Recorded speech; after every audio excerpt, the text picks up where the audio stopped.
Friends, welcome to Gaurav economic classes. हम आज से क्या कहते हैं लेक्चर 3 स्टार्ट करेंगे इंडियन इकोनॉमी का। मैंने एक प्लेलिस्ट बना दी, उसमें आप लोग देख लीजिएगा कि कौन सा लेक्चर 1 है, कौन सा लेक्चर 2 है, कौन सा लेक्चर 3 है। ठीक है, अब देखिए agriculture sector on the eve of independence हम लोग समझेंगे। Agriculture sector on the eve of independence, independence के पहले एग्रीकल्चर सेक्टर की क्या कंडीशन थी। इंडिपेंडेंस हमें मिली थी 1947 में। ठीक है, अब देखिए क्या लिखा है यहाँ, low production and productivity. Low production and productivity का मतलब क्या होता है। लो प्रोडक्शन, प्रोडक्शन का मतलब होता है यहाँ टोटल आउटपुट से। प्रोडक्शन किससे रिलेटेड है यहाँ, टोटल आउटपुट से। और प्रोडक्टिविटी का मतलब होता है पर हेक्टेयर आउटपुट।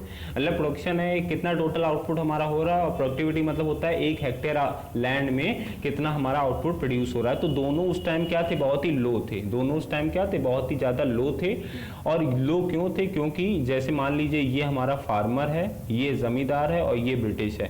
तो जमींदार क्या करते थे, एक फिक्स्ड अमाउंट ब्रिटिश को देते थे, ब्रिटिश गवर्नमेंट को देते थे। और जमींदार क्या करते थे, बिल्कुल जितना मन चाहे उतना एक्सट्रैक्ट करते थे। किससे, फार्मर से। तो फार्मर्स के पास कुछ अपनी बेसिक नीड्स के लिए बस पैसा रह जाता था कि बस उससे वो पेट अपना पाल सके, एक्स्ट्रा पैसा नहीं रह जाता था। तो उनको भी कोई मन नहीं लगता था काम करने में, इंसेंटिव नहीं मिलता था कि भाई अगर एक्स्ट्रा उनको पैसा मिले तो एग्रीकल्चर वो मन लगा के काम करेंगे। और जमींदार भी कोई इन्वेस्टमेंट नहीं करता था एग्रीकल्चर को डेवलप करने में। ठीक है ना। तो इस वजह से जो प्रोडक्शन और प्रोडक्टिविटी थी उस टाइम पीरियड, जो एग्रीकल्चर में जो प्रोडक्शन और प्रोडक्टिविटी थी वो क्या थी, काफी ज्यादा लो थी। ठीक है, अब देखिए क्या लिखा है। अब लिखा है, ये देखिए एक पॉइंट, ये जो है हाँ ये देखिए ये क्या लिखा है, नोटेबल इकोनॉमिस्ट। ये जरा थोड़ा आप देख लीजिए। हाँ, notable economist who estimated India's national income and per capita income. पहला हमारे ये कभी कभी ऑब्जेक्टिव टाइप में क्वेश्चन में आ जाता है। तो हमारे यहाँ के कौन सा ऐसा इकोनॉमिस्ट था जिसने क्या कहते हैं कि इंडिया की सबसे पहले नेशनल इनकम और पर कैपिटा इनकम एस्टिमेट करी थी, दादा भाई Naoroji. Dadabhai Naoroji was the first person who has estimated the national income and per capita income. ठीक है ना, तो इसको आप ध्यान रखिएगा, दादा भाई नौरोजी को। ठीक है, अब देखिए यहाँ क्या लिखा है, लिखा है देखिए ये आप समझिए, प्रोडक्टिविटी मतलब होता है पर हेक्टेयर आउटपुट और प्रोडक्शन मतलब होता है टोटल आउटपुट। ठीक है, तो 1947 में हमारा वीट की प्रोडक्टिविटी कितनी थी, मतलब पर हेक्टेयर आउटपुट कितना था, 660। और देखिए 2018 में कितना हमारा बढ़ गया था, 3408। तो ये हमें एक क्या दिखा रहा है, ये डेटा हमें क्या दिखा रहा है, ये हमें डेटा दिखा रहा है कि हमारी प्रोडक्टिविटी और प्रोडक्शन 1947 में at the time of independence कितनी थी और आज के टाइम कितनी है। ठीक है ना, तो ये चीजें हमें बता रहा है। ठीक है, अब देखिए हाँ, अब देखिए यहाँ क्या लिखा हुआ है कि टेबल 1 शोज, टेबल 1 क्या दिखा रहा है, टेबल 1 मैं थोड़ा पढ़ देता हूँ। टेबल 1 क्या दिखा रहा है, टेबल 1 बता रहा है कि Table 1 shows that productivity of wheat was nearly 5.2 times lower in 1947 compared with the level। देखिए बोल रहा है कि जो 1947 में हमारी जो वीट की प्रोडक्टिविटी थी वो 5.2 टाइम्स लोअर थी। 5.2 टाइम्स लोअर थी, कम थी किससे, 2018 के कंपैरिजन में। आज के समय में जितना प्रोडक्शन हो रहा है उस समय 5 गुना कम प्रोडक्शन हो रहा था 1947 में। और यही हाल राइस का था, यही हाल किसका था, राइस का था। राइस में हमारा क्या हो रहा था, राइस में हमारा 4 टाइम्स लोअर था, मतलब जितना आज प्रोडक्शन हो रहा है उससे 4 गुना कम प्रोडक्शन हमारा हो रहा था उस टाइम 1947 में। तो ये आपको याद करने की जरूरत नहीं है, बट आपको इतना पता होना चाहिए कि उस टाइम काफी ज्यादा प्रोडक्टिविटी और प्रोडक्शन लो था और इस टाइम ज्यादा हाई है। ये फिगर, ये जो है, ये जैसे एस्टिमेशन है, ये जो जितना है ये आपको एक अंडरस्टैंडिंग प्रोवाइड करता है, इसको आप लर्न नहीं कर पाएंगे। ठीक है ना, तो आप इसको पढ़ लीजिएगा ज्यादा अच्छे से, आपको तभी समझ में आएगा। ठीक है, अब देखिए हाई डिग्री ऑफ अनसर्टेनिटी थी उस समय। क्या थी, एग्रीकल्चर मेनली हमारा, आज भी एग्रीकल्चर किस में डिपेंड है, रेनफॉल में डिपेंड है। ठीक है, तो क्या है, high degree of uncertainty. Agriculture showed a high degree of uncertainty because it was excessively depend on the rainfall.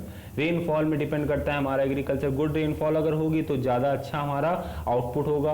और उस टाइम रेनफॉल में तो डिपेंड था ही, बट जो ब्रिटिश गवर्नमेंट थी नो एफर्ट, कोई भी एफर्ट नहीं कर रही थी ताकि हमारा इरीगेशन मतलब होता है वेल और कैनाल, जिससे हम पानी आनी कैनाल, जिससे क्या कहते हैं कल्टीवेशन जिनकी हेल्प से करते हैं, इरीगेशन फैसिलिटी अगर हमारी अच्छी होगी तो हम अच्छे से हमारा प्रोडक्टिविटी ज़्यादा होगा। वेल और कैनाल्स, अगर हमारा कुआं और क्या कहते हैं, जैसे नहीं हम बोलते हैं नहर वगैरह अगर अच्छे होंगे तो खेतों में ज़्यादा अच्छे से पानी जाएगा। तो उस टाइम इन सब चीज़ों में नहीं ज़्यादा ध्यान दिया जा रहा था। अगर दिया भी जा रहा था तो अपने मतलब के लिए दिया जा रहा था कि हाँ किस एरिया से हमें ज़्यादा आउटपुट मिल सकता है, उस एरिया में हम ये सब डेवलप कर देते हैं, बाकी एरियाज में उतना डेवलपमेंट करने में काम नहीं करा जा रहा था। ठीक है, अब देखिए यहाँ लिखा है ओनर ऑफ द सॉइल और tillers of the soil. Owner of the soil और टिलर्स ऑफ द सॉइल में क्या डिफरेंस होता है? ओनर ऑफ द सॉइल थे हमारे जमींदार, जो मतलब जिनकी जमीनें थी, और टिलर्स ऑफ द सॉइल थे जो फार्मर, जो काम करते थे। ठीक है, अब देखिए dominance of subsistence farming. Dominance of subsistence farming मतलब क्या होता है? डोमिनेंस ऑफ सब्सिस्टेंस फार्मिंग मतलब होता है कि उतनी फार्मिंग हो रही थी जिससे उनका बस पेट भर जाए, बेसिक नीड्स उनकी फुलफिल हो जाए, बस एक्स्ट्रा कुछ नहीं। एक्स्ट्रा मतलब जैसे मैं फार्मर हूँ मान लीजिए, तो मैं 50 कुंटल्स क्या कहते हैं, या 50 केजी, मान लीजिए 50 केजी मैं प्रोड्यूस करता हूँ, तो 50 केजी में मैं खुद अपनी नीड्स को फुलफिल कर पाता हूँ। अगर मैं 100 केजी प्रोड्यूस करूँ तो उसको क्या करूँगा, मैं मार्केट में भी सेल कर सकता हूँ जाके। तो उस टाइम क्या हो रहा था, उस टाइम बस उतनी फार्मिंग हो पा रही थी जिससे हम अपनी बेसिक नीड्स, अपने आपकी बस नीड्स को फुलफिल कर लें। कॉमर्शियल आउटलुक नहीं था, मतलब उस समय एग्रीकल्चर को ये नहीं एज अ बिजनेस नहीं माना जाता था। एज अ बिजनेस मतलब कि ये एक्स्ट्रा हम प्रोड्यूस करके कुछ मार्केट में सेल करने चले जाएं, वो कुछ नहीं हो रहा था। बस सब्सिस्टेंस फार्मिंग चल रही थी, उतनी फार्मिंग हो पाती थी या उतनी फार्मिंग कराई जाती थी जिससे आपकी बेसिक नीड्स फुलफिल हो जाएं। बस मतलब आप जितना खा सके उतना ही आपको दिया जाता था, एक्स्ट्रा आपको नहीं दिया जाता था। जैसे जो जमींदार थे वो इतना प्रोड्यूस तो ज़्यादा करवा लेते थे, मगर हमें उतना ही देते थे जितना हम खा सकें, बस एक्स्ट्रा हमें नहीं देते ताकि हम मार्केट में कहीं सेल ना कर दें जाके। ठीक है ना, ये चीज़ आप समझ गए होंगे। अब हम लोग समझेंगे gulf between owner of the soil and tillers of the soil. Gulf एक खाई थी ओनर ऑफ द सॉइल और टिलर्स ऑफ द सॉइल के बीच में। सब्सिस्टेंस फार्मिंग तो मैंने बता दिया कि मतलब उनके पास कोई भी सरप्लस नहीं बचता था, तो इस वजह से वो क्या रहता थे, गरीब ही रह जाते, तो कुछ एक्स्ट्रा उनको दिया नहीं जाता था, बस उतना ही दिया जाता था। जैसे मैं आपसे काम करवाऊं अपने खेत में और सिर्फ आपको उतना ही दे दूं जितना आपका पेट भर सके, एक्स्ट्रा मैं कुछ आपको दूं ना, तो आपका क्या होगा, आपका भाई आपके पास एक्स्ट्रा जब कुछ नहीं दूंगा तो आपकी इनकम कहाँ से होगी? इनकम के बदले में आपको कुछ खाना दे दे रहा हूँ, तो आप एक तरीके से गरीबी तो रहेंगे। तो पॉवर्टी डोमिनेट कर रही थी उस समय, बैकवर्डनेस की वजह से क्या कर रही थी, पॉवर्टी डोमिनेट कर रही थी। ये पॉइंट लिखा है थर्ड वाला। अब देखिए फोर्थ पॉइंट क्या लिखा है, फोर्थ पॉइंट लिखा है gulf between the owner of the soil and the tillers of the soil. जो एक खाई बन गई थी, गल्फ बन गया था किसके बीच में, ओनर ऑफ द सॉइल और tillers of the soil. Owner of the soil कौन थे, जमींदार, और टेलर्स ऑफ द सॉइल थे फार्मर्स।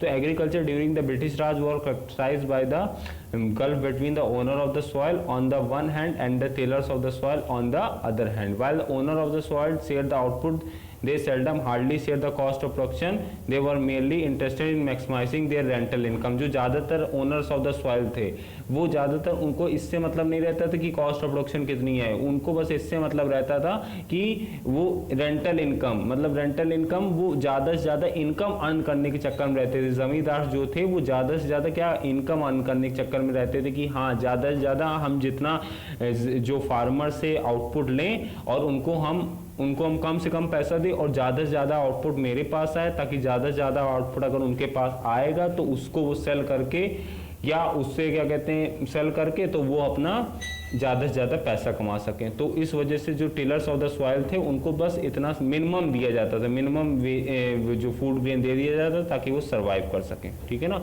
और जमींदार का मेन काम रहता था कि मैक्सिमम से मैक्सिमम वो रेंटल इनकम कमा सकें। ठीक है ना, अब देखिए ये ना लिखा है indebtedness of the tillers of the soil and conspicuous consumption of the owner of the soil. Actually में होता क्या है, कंस्पिशियस कंजप्शन मतलब होता है जो दिखावे के लिए कंजप्शन करा जाता है। तो ड्यूरिंग द ब्रिटिश रूल, जो ब्रिटिश रूल के टाइम जो टिलर्स ऑफ द सॉइल थे मतलब फार्मर्स थे, तो वो तो एब्सोल्यूट पॉवर्टी में थे, बिल्कुल बहुत ज़्यादा गरीबी में थे। एब्सोल्यूट पॉवर्टी का कॉन्सेप्ट मैं पॉवर्टी चैप्टर में समझाऊंगा।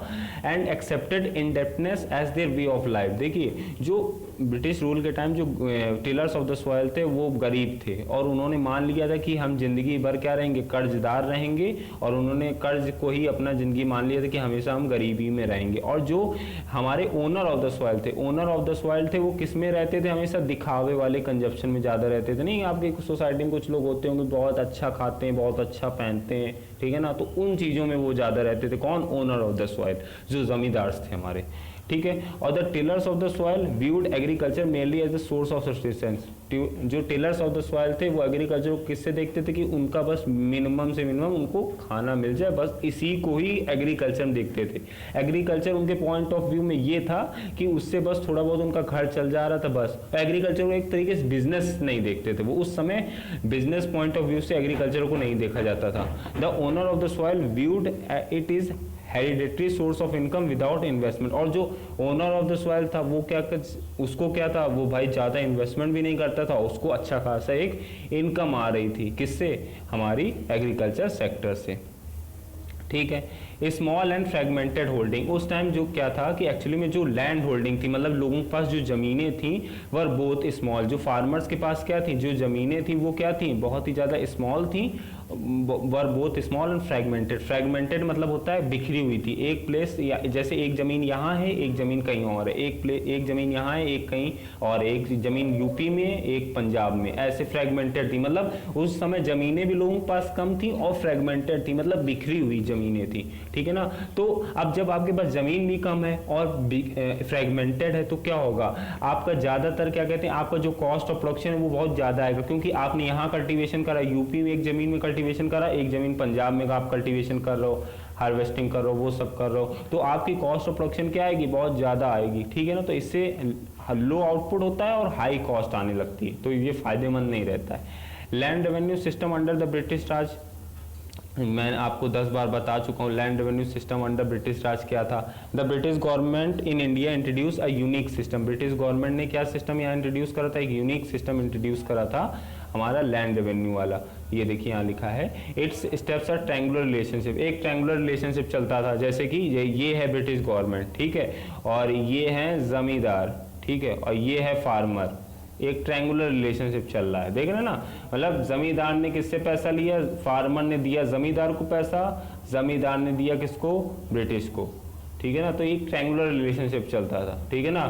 तो यही हो रहा था, देखिए इसी को हम zamindari system of land revenue बोलते थे। The zamindar was recognised as a permanent, सबसे पहली बात तो जमींदार थे वो हमारे permanent source of, permanent owners of the soil थे, जमीन के मालिक कौन थे, जमींदार थे। जमींदार हमेशा एक फिक्स्ड सम देते थे गवर्नमेंट को, जो ब्रिटिश गवर्नमेंट थी उसको फिक्स्ड सम देते थे, लैंड रेवेन्यू उसको बोलते हैं। और जमींदार जितना मन चाहे उतना पैसा एक्सट्रैक्ट कर सकते थे फार्मर से, जितना मन चाहे उतना पैसा वो एक्सट्रैक्ट कर लेते थे फार्मर से। उनको ये मतलब नहीं था कि फार्मर को कितना मिल रहा है, बस इतना वो देखते थे कि उसको थोड़ा सा बस उसके खाने लायक मिल जाए बस, और ज़्यादा से ज़्यादा वो एक्सट्रैक्ट किससे कर लेते थे, टिलर्स ऑफ द सॉइल से, और टिलर्स ऑफ द सॉइल से ज़्यादा से ज़्यादा कर लेते थे, बट और देते एक फिक्स्ड अमाउंट थे ब्रिटिश गवर्नमेंट को, तो जो बीच का बचता था एक्स्ट्रा वो अपने पास रखते थे, लग्जरियस आइटम्स में उड़ाते थे उसको, ठीक है। द इम्प्लीकेशन मतलब होता है conclusion, the implication of the land revenue system alarming था फार्मर्स के लिए भी और फार्मिंग के लिए भी। जिसकी वजह से क्या हो रहा था, इसकी वजह से tillers of the soil exploit करे जा रहे थे, किसके थ्रू, जमींदार के through. Rates of land revenue, और सबसे पहली बात जो जमींदार थे बहुत शैतान थे, क्या करते थे, अपने हिसाब से रेट डिसाइड कर देते थे। कहते थे आज मैं जैसे आज मैं आपकी जो आपने आउटपुट प्रोड्यूस करा उसका मैं 40% लूंगा, कल कहते थे मैं 60% लूंगा, आपको सिर्फ 40% दूंगा, फिर अगले दिन कहते थे 80% लूंगा, मतलब ऐसे बोलते रहते थे। तो मतलब रेट वो क्या करते थे, चेंज करते रहते थे, ठीक है। तो रेट वो चेंज करते रहते, जिसकी वजह से क्या था, जिसकी वजह से हमारा टिलर्स ऑफ द सॉइल जो ज्यादा से ज्यादा एक्सप्लॉइट करा जा रहा था। मतलब कि आप समझिएगा कि जैसे आप किसी जमीन में काम कर रहे हैं, आप कहीं फार्मर हैं, तो आप कहीं फार्मर हैं, तो आपसे फार्मर ने कहा, जो जमींदार है उसने आपसे कहा कि चलो मेरे खेत में काम करो और जो भी आउटपुट होगा उसको मैं आपको 40% दूंगा, 60% अपने पास रखूंगा। फिर वो एक महीने बाद बोलता है नहीं नहीं नहीं 80% मैं रखूंगा, 20% आपको दूंगा, तो इसमें आपका कोई फायदा है नहीं है, ठीक है ना। तो यही वहां हो रहा था। Tillers of the soil were reduce to the status of landless labour, और टिलर्स ऑफ द सॉइल एक तरीके से क्या हो गए थे, लैंडलेस लेबर, मतलब फार्मर्स ही अपनी लैंड से लैंडलेस हो गए थे, उनके पास जो लैंड थी उनसे लैंड छीन ली गई थी। लैंडलेस लेबर को उनको स्टेटस दे दिया गया था, जिनके पास लैंड नहीं होती उनको क्या बोलते हैं, लैंडलेस लेबर, ठीक है ना। तो ये उनको स्टेटस दे दिया गया था। अब यहाँ देखिए एक लाइन लिखी है, partition of the country and its impact, ये आप जरा पढ़िए, मैं पढ़ाता हूँ, एक मिनट। हाँ, जो पार्टीशन ऑफ द कंट्री, हाँ the partition of the country, देखिए पार्टीशन ऑफ द कंट्री, और जो पार्टीशन हुआ था इंडिया और पाकिस्तान का पार्टीशन हुआ था, तो उसमें हमारे क्या क्या इम्पैक्ट हुआ था। The partition of the country has a negative impact on the Indian agriculture. सबसे पहली बात, जो पार्टीशन हुआ था इंडिया और पाकिस्तान का, उसको नेगेटिव इम्पैक्ट हुआ था क्या, India got 82% of the population. जब पार्टीशन हुआ था तो 18% पॉपुलेशन चली गई थी पाकिस्तान, और 82% जो पॉपुलेशन थी वो यहीं रह गई थी, और जिसके लिए 65% ऑफ फूड ग्रेन एरिया मिला। तो मतलब आप समझ रहे हैं 82% पॉपुलेशन यहीं रह गई थी, और जिसके लिए 65% हमारा बस फूड ग्रेन का एरिया रहा मिला था। मतलब कि 65% ऐसा एरिया था जिसमें हम फूड ग्रेन को कल्टीवेट कर सकते हैं। और पॉपुलेशन कितनी मिली थी हमें, 82%, और फूड ग्रेन का एरिया कितना मिला था, 65%। और जहाँ जो अच्छे एरिया थे, जहाँ मतलब वो हमारा वीट या क्या कहते हैं राइस अच्छा कल्टीवेट होता था, वो सब कहाँ चले गए थे, पाकिस्तान में चले गए थे। Rich food producing areas of West Punjab and Sindh went to Pakistan, सब चले गए थे। Aggregated the food crisis in the country, जिसकी वजह से क्या हो गया था, जिसकी वजह से हमारे यहाँ फूड क्राइसिस एक अपने क्या कहते हैं स्टार्ट हो गया था। ठीक है ना, तो ये सब चीजें थी पार्टीशन होने की वजह से हमारा ये एक हमें देखने को मिला था। ठीक है, अब हम आते हैं थर्ड पॉइंट में, जो as landless labour the tillers may got subsistence wages. मैं बार बार आपको बात बता चुका हूं कि जो टिलर्स ऑफ द सॉइल थे, मतलब कि जो फार्मर्स थे, उनको बस इतना पैसा मिलता था कि सब्सिस्टेंस, जिससे अपना वो पेट पाल सकें, बस उतना खाने पीने का पैसा मिल जाता था, एक्स्ट्रा पैसा नहीं मिलता था।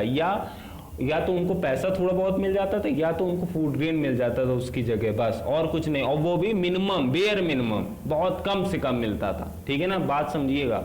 Backwardness of the tillers as landless labour meant they had no means और little interest in improving agriculture. अब भाई एक बात बताइए, अब आपके पास आपको एग्रीकल्चर जहां आप काम करते हैं उससे आपको अगर कम से कम पैसा मिले, मिनिमम पैसा मिले, तो आपके पास कोई एक वो रह जाएगा, एक कोई आपको इंटरेस्ट रह जाएगा कि मैं उसमें और अच्छा काम करूं। जैसे आप किसी कंपनी में काम करते हैं तो आपको अगर कंपनी इंसेंटिव देती है, एक प्रोत्साहन देती है, या आपकी सैलरी टाइम टू टाइम बढ़ाती रहती है, तो आपको एक वो रहता है अंदर से कि हाँ मैं इस कंपनी के लिए अच्छा काम करूंगा। बट जो उस टाइम जो फार्मर्स थे उनको कम से कम पैसा दिया जा रहा था, बेयर मिनिमम पैसा दिया जा रहा था, तो उनको भी कोई इंटरेस्ट नहीं रहता था कि मैं एग्रीकल्चर के लिए कुछ अच्छा काम करूं। बस वो इतना ही करते थे जिससे उनको एक सब्सिस्टेंस मतलब बेयर मिनिमम वेजेस मिल जाए। तो भाई देखिए, ना हमारा फार्मर अच्छे से काम कर रहा था क्योंकि उससे कोई इंटरेस्ट नहीं रह रहा था। क्यों? क्योंकि उससे कम से कम पैसा मिल रहा था, और ना ही हमारा जमींदार कुछ ना कुछ इन्वेस्टमेंट कर रहा था एग्रीकल्चर के लिए। तो क्या हो रहा था, एग्रीकल्चर सेक्टर हमारा क्या हो रहा था,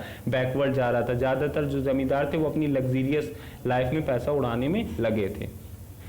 देखिए 7th पॉइंट क्या है, फोर्स्ड कॉमर्शलाइजेशन ऑफ एग्रीकल्चर। जो कॉमर्शलाइजेशन फोर्स, देखिए कॉमर्शलाइजेशन ऑफ एग्रीकल्चर मतलब होता है अब एग्रीकल्चर को एक बिजनेस पॉइंट ऑफ व्यू से देखने जाने लगा। मतलब कि जो हार्वेस्टिंग, जो हम लोग आउटपुट प्रोड्यूस करते हैं उसको हम क्या करने लगे, उसको हम मार्केट में सेल करने जाने लगे। ठीक है ना, तो फोर्स्ड कॉमर्शलाइजेशन ऑफ एग्रीकल्चर करा जाने लगा। मतलब जबरदस्ती कहा जाने लगा कि एग्रीकल्चर में आपको जो चीजें कल्टीवेट करेंगे तो वो उनको आप क्या कहते हैं, आपको सेल करना पड़ेगा। ठीक है ना, अब कौन कौन सी ऐसी चीजें थी मैं बताता हूं। देखिए कॉमर्शलाइजेशन ऑफ एग्रीकल्चर मींस होता है refer to the shift from cultivation for self consumption. Self consumption के लिए कल्टीवेशन जो अभी तक आप करते थे, अब कल्टीवेशन आपको करना है मार्केट के लिए, मतलब मार्केट के लिए आपको प्रोड्यूस करना है, बिजनेस पॉइंट ऑफ व्यू से प्रोड्यूस करना है।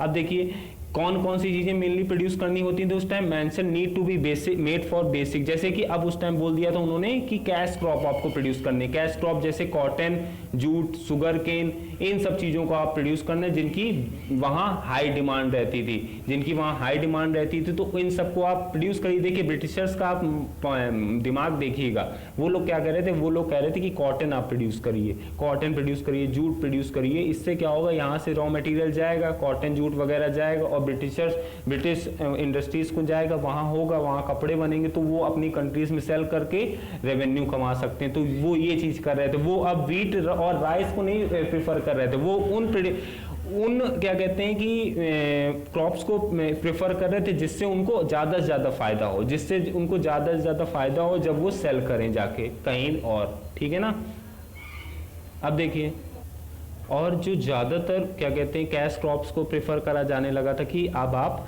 वीट और राइस की जगह आप क्या प्रोड्यूस करिए। वीट और राइस क्या थे कि भाई हमारा क्या कहते हैं जो मिनिमम मतलब जो बेसिक नीड्स होती हैं कि हाँ हमारी रोटी वीट से बननी है, ठीक है। बट क्या कहते हैं हमारा, अब ये लोग कहने लगे, जो ब्रिटिशर्स थे वो कहने लगे कि अब आप कैश क्रॉप्स प्रोड्यूस करिए, ताकि उनका जो फ़ायदा उसी से ही हो रहा था, मेन डिमांड जिनकी ज़्यादा हो रही थी। तो देखिए लिखा है जैसे कि इंडिको कहने लगे प्रोड्यूस करिए। इंडिको प्रोड्यूस करने से हमारा एक्चुअली में पूरी जो सॉइल होती है वो उसकी फर्टिलिटी खत्म हो जाती है, ठीक है ना। तो farmer were force to shift to commercial crop, farmers को बोला जाने लगा कि आप कॉमर्शियल क्रॉप प्रोड्यूस करिए जैसे कि इंडिको, और कन्वेंशनल सब्सिस्टेंस क्रॉप्स ना प्रोड्यूस करिए। सब्सिस्टेंस क्रॉप जैसे राइस और व्हीट ना प्रोड्यूस करिए, अब आपको क्या प्रोड्यूस करना है, इंडिको करना है। इंडिको मतलब एक तरीके से क्या होता है, हमारा कलर होता है जो ब्लीच लीच करने के काम आता है, जो कपड़ों में काम आता है। तो वो क्या करता है इंडिको, देखिए इंडिको क्यों प्रोड्यूस कराया जा रहा था, क्योंकि जो ब्रिटेन में जो इंडस्ट्रीज थी उनको कलर की जरूरत थी, तो कलर की जरूरत थी तो यहाँ इंडिको का प्लांट प्रोड्यूस करा रहे थे, ताकि वहां जाके सेल करेंगे तो ज्यादा से ज्यादा इनको प्रॉफिट होगा, ठीक है। और दूसरी बात क्या कहते हैं, यहाँ की वो जो सब्सिस्टेंस मतलब वीट और राइस प्रोड्यूस करने को यहाँ के फार्मर्स को बिल्कुल मना कर दिया था उन्होंने कि ये आप नहीं प्रोड्यूस करेंगे, अब ये प्रोड्यूस करेंगे जो हम लोग बता रहे हैं, ठीक है। The farmers were either lured or forced to accept advance payment for the cultivation of indigo, मतलब उनको जबरदस्ती दिया जाता था और एडवांस पेमेंट दे दिया जा रहा था कि हाँ अब आपको किसका कल्टीवेशन करना है, इंडिको का कल्टीवेशन करना है। इंडिको जो हमारी फर्टिलिटी बर्बाद कर देती है सॉइल को। It expose the subsistence farmer to uncertainties of the market, जिसकी वजह से क्या हुआ, जिसकी वजह से हमारा जो फार्मर था उसको अनसर्टेनिटीज ऑफ मार्केट देखनी पड़ी। अनसर्टेनिटीज ऑफ मार्केट मतलब है कि मार्केट में जिस चीज की डिमांड ज्यादा हो रही थी वहां ब्रिटेन में उस चीज का यहाँ प्रोडक्शन ज्यादा करवाया जा रहा था, ठीक है ना। मतलब इंडिको की वहां ज्यादा डिमांड हो रही थी तो इंडिको यहाँ के फार्मर्स को फोर्स कर दिया गया था कि इंडिको आप प्रोड्यूस करिए। While earlier they would grow grain for their family, और पहले क्या था, पहले वो अपनी फैमिली के लिए वीट और राइस प्रोड्यूस करते थे फार्मर्स, बट अब उनको कह दिया गया था कि नहीं आप वीट और राइस नहीं प्रोड्यूस करेंगे, अब आप करेंगे इंडिको प्रोड्यूस करेंगे, और क्या कहते हैं कि जूट ये सब प्रोड्यूस करेंगे, और आपको हम लोग पैसे देंगे कम से कम वो भी, और उस पैसे से आप वीट और राइस परचेज करेंगे। वीट और राइस प्रोड्यूस नहीं करेंगे आप, वीट और राइस अब आपको परचेज करना होगा। कैसे, पहले आप इंडिको प्रोड्यूस करिए, उसको सेल करिए, उसके लिए और कम से कम पैसा देते थे इंडिको और जूट को प्रोड्यूस करने में। ज्यादा से ज्यादा महंगा तो बेचते थे मगर फार्मर्स को कम पैसा देते थे, और फार्मर्स को कम पैसा देने के बाद फार्मर उसी पैसे से वीट और राइस जाता था, क्या कहते हैं, वीट और राइस हमारा परचेज करने जाता था। और देखिए यहाँ क्या लिखा है, but they would seldom have cash owing to mounting indebtedness, perpetual indebtedness of the farmers and perpetual stagnation of farming. और देखिए एक बात, अब कभी कभी क्या होता था, फार्मर्स के पास पैसा नहीं रहता तो कर्जदार बन जाते थे, तो वो कर्ज में ही दबे रहते थे, और वो कर्ज में दबे रहते थे, अब पेमेंट तो कर नहीं पाएंगे, पैसे तो दे नहीं पाएंगे कर्ज को, तो वो उनसे काम कराते थे, जमींदार उनसे काम कराते थे कि हाँ काम करिए, आप इनको कल्टीवेट करिए, मेरे लिए काम करो, क्योंकि तुम मेरा पैसा तो दे नहीं पाओ। ज्यादातर फार्मर्स क्या थे, पुअर थे, तो ये सब कंडीशन चल रही थी। मतलब मेनली कहने का मतलब है कि जो हमारे फूड ग्रेन प्रोडक्शन था वीट और राइस से, अब हम लोग कहाँ शिफ्ट हो गए थे, कैश क्रॉप्स में। उन क्रॉप्स में हम शिफ्ट हो गए थे जिनसे ब्रिटिश गवर्नमेंट को क्या हो रहा था, फायदा हो रहा था, उनके लिए हम प्रोड्यूस करने लगे थे। तो briefly on the eve of independence, independence के पहले मेनली क्या था, बैकवर्ड थी एग्रीकल्चर, हमारा एग्रीकल्चर सेक्टर बहुत भी बैकवर्ड था, लो प्रोडक्शन एंड प्रोडक्टिविटी थी, हाई डिग्री ऑफ अनसर्टेनिटी थी, डोमिनेंस ऑफ सब्सिस्टेंस फार्मिंग चल रही थी। सब्सिस्टेंस फार्मिंग मतलब होता है उतनी ही फार्मिंग, उतना ही पैसा दिया जा रहा था उनको, जिससे उनका बस 2 टाइम्स का उनको खाना मिल जाए। और स्मॉल एंड फ्रेगमेंटेड होल्डिंग थी। स्मॉल फ्रेगमेंटेड होल्डिंग मतलब जितनी जो जमीनें थी वो कम थी, और फ्रेगमेंटेड मतलब बिखरी हुई थी।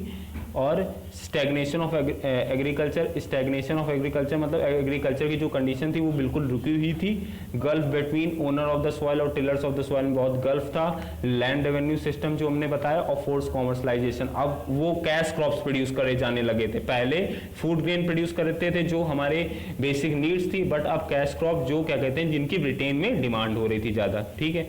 अब हम लोग ये स्टार्ट करेंगे नेक्स्ट में, famines in India during the British rule. जो फेमाइंस वगैरह आई थी उनके बारे में हम लोग थोड़ा पढ़ेंगे डिटेल में, ठीक है।